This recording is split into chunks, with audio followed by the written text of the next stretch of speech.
What's up, people? As we know, right around now, President-elect Trump is picking some of his administration, and I want to talk about one in particular, which is the Secretary of State pick, Marco Rubio. Now, assuming the Senate go ahead, and gives him a pass on that, Marco Rubio is going to be the next Secretary of State. With a Republican majority in the Senate, I imagine that Marco Rubio, just call him the next Secretary of State, barring something crazy happens. He's the next Secretary of State. And the reason why this is such an interesting, person or choice or man to talk about today is because it reminds me of our pro-Palestinian individuals who really had like this genocide issue on their mind as well. They should, obviously, it matters to them. But their strategy to deal with that was to sort of heckle and cause division within the Harris campaign about this issue. And there was a division in this issue, right? Is this the reason why, Harris wasn't elected? No, I'm sure it wasn't, right? But I'm sure in part, there's a few thousand, maybe even a few million votes that was lost because of it. And so the strategy, I'm trying to figure out what the strategy was for my pro-Palestinian folks. What was the goal? Because what you did was sort of cause this rift in the base. Some of the base stayed home because of, I guess, their morality couldn't pull them to get to the polling office. Some folks voted for Jill Stein. And Jill Stein shows up every 4 years. Pulls voters away and then hides again and waits till the next 4 years.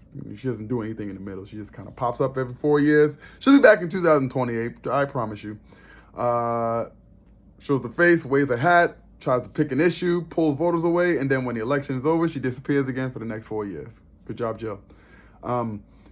Sort of push folks to Jill Stein, make people believe that Jill Stein was the answer, when most of the folks that were organizing know that it was either going to be Harris or Trump, not Stein. But in any case, that was the issue. And so you sort of push people away, you divide people, you send people over to Stein. 2024 election is over.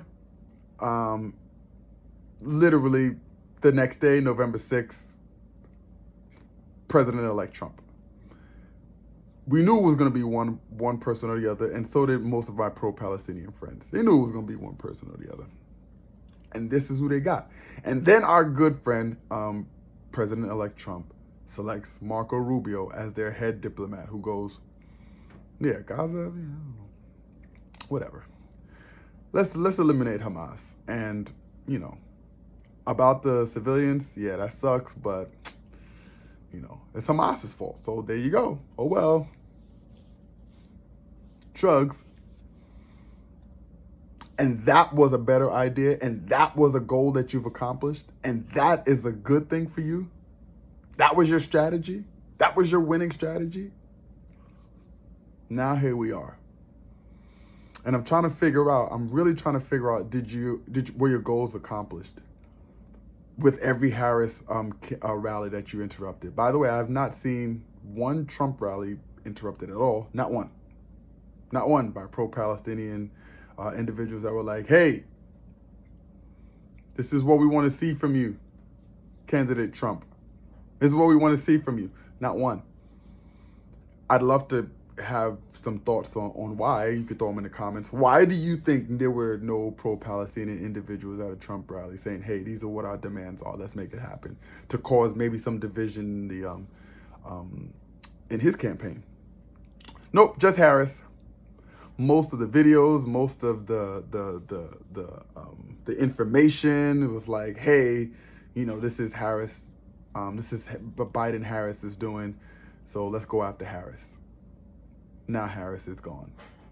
And President-elect Trump picks Marco Rubio as his Secretary of State, the head diplomat, who could not care less about what happens in Gaza. Whereas, Harris was addressing some of the concerns. Harris was like, all right, look, You know, Israel should have the right to defend itself, but yeah, this genocide has got to stop. We got to bring the hostages home. You know, showing that she was movable on these issues. And that wasn't good enough. You went with the dude that was going to pick the Secretary of State that said, boop, the civilians in Gaza. Terrible, but oh well. And so my question is, did it work? Did your strategy work? Are you now better off or in a better position than you were for the last couple of months? Are you in a better position? Because here we are.